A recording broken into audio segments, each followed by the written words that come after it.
Stock shot क्या होता है, इसकी शूटिंग हमें कब और क्यों करनी चाहिए, क्या स्टॉक शॉट बेच के पैसे कमाए जा सकते हैं। जी हाँ, आज का वीडियो है इसी के बारे में।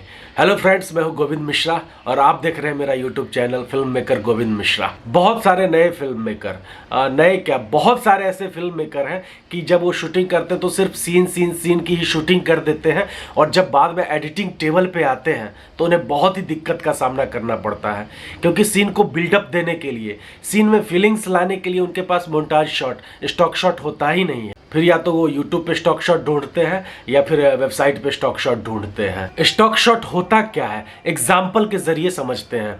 अब जैसे मान लीजिए आप कोई फिल्म देख रहे हैं, मूवी देख रहे हैं और सिर्फ सीन ही है, डायलॉग ही है, तो आपको बहुत ही बोर लगेगा, आपको देखने में फिल्म मज़ा ही नहीं आएगा। तो किसी भी सीन को बिल्डअप देने के लिए, किसी भी सीन में फील लाने के लिए, ट्रांजैक्शन देने के लिए स्टॉक शॉट का यूज़ होता है।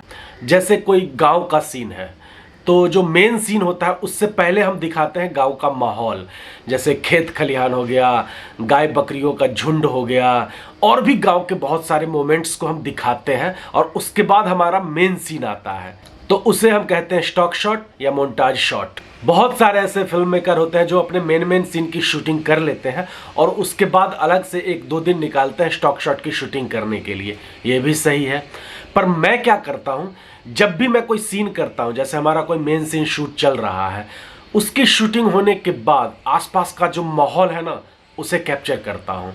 जैसे मान लीजिए मैं किसी मार्केट में शूट कर रहा हूँ, तो मेन हमारा जो सीन है डायलॉग वगैरह वाला वो शूट हो गया है, उसके बाद आसपास का जो माहौल है, मार्केट का जो माहौल है, उसे मैं शूट करके रख लेता हूं, क्योंकि वो एडिटिंग टेबल पे बहुत काम आता है। अब हम कुछ ऐसे स्टॉक शॉट की बात करेंगे जिसे नए फिल्म मेकर के द्वारा या कम बजट की मूवी बनाने वालों के द्वारा क्रिएट करना बहुत ही मुश्किल होता है। एग्जाम्पल के जरिए समझते हैं। जैसे मेले का सीन हो गया, तो मेले का सीन क्रिएट करना बहुत ही मुश्किल होता है नए फिल्म मेकर के लिए, या कम बजट की मूवी बनाने वालों के लिए बहुत ही मुश्किल होता है वो सीन क्रिएट करना। गणपति विसर्जन का सीन हो गया, शादियों का सीन हो गया, तो इसमें बहुत सारे क्राउड लगते हैं और भी बहुत सारी चीजें लगती है जिसे क्रिएट करना बहुत ही मुश्किल होता है। तो अब हमें करना क्या है, जब भी कहीं मेला लगता है या हम कहीं शादी में जाते हैं या गणपति का टाइम आता है, तो जिनके पास कैमरा है वो क्या करें कि उस सीन को शूट करके रख सकते हैं, बहुत ही अच्छे से एंगल जमा के शूट करके रख सकते हैं, ताकि जब भी हम फिल्म बनाए और इस तरह के स्टॉक शॉट की ज़रूरत पड़े, शादी का सीन हो गया, मेले का सीन हो गया, या गणपति विसर्जन का सीन हो गया, या और भी इस तरह के बहुत सारे सीन की ज़रूरत पड़े, तो हम उसे यूज़ कर सकते हैं। और मैं भी करता हूँ, जब भी कुछ ऐसा देखता हूँ आसपास, क्योंकि मेरे पास कैमरा है, तो मैं इस सीन को शूट करके रख लेता हूँ और बाद में बहुत ही काम आता है मुझे। अब बात करते हैं कि क्या स्टॉक शॉट को बेच के पैसे कमाए जा सकते हैं। तो जी हाँ, बिल्कुल कमाए जा सकते हैं और लोग कमा भी रहे हैं। बहुत सारे ऐसे लोग हैं जिन्हें वीडियोग्राफी का शौक है और वो इस तरह से मोन्टाज को, स्टॉक शॉट को शूट करके रखते हैं और बहुत सारे वेबसाइट के जरिए उसे सेल करके पैसे भी कमाते हैं। तो ये आप भी कर सकते हैं। आपको वीडियोग्राफी का शौक है तो एक अच्छे तरह का कैमरा लीजिए और उसके बाद क्या कीजिए, निकल जाइए, कहीं भी कुछ ऐसा दिखे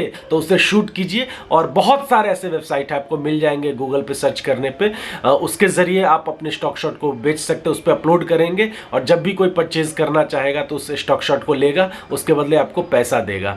तो बहुत सारे ऐसे स्टॉक शॉट को शूट करके रख सकते हैं आप और उसे बेच करके पैसे भी कमा सकते हैं। तो उम्मीद करता हूँ ये वीडियो आपको अच्छा लगा होगा। मिलते हैं अपने एक नए वीडियो में, तब तक के लिए bye bye, take care, have a nice day.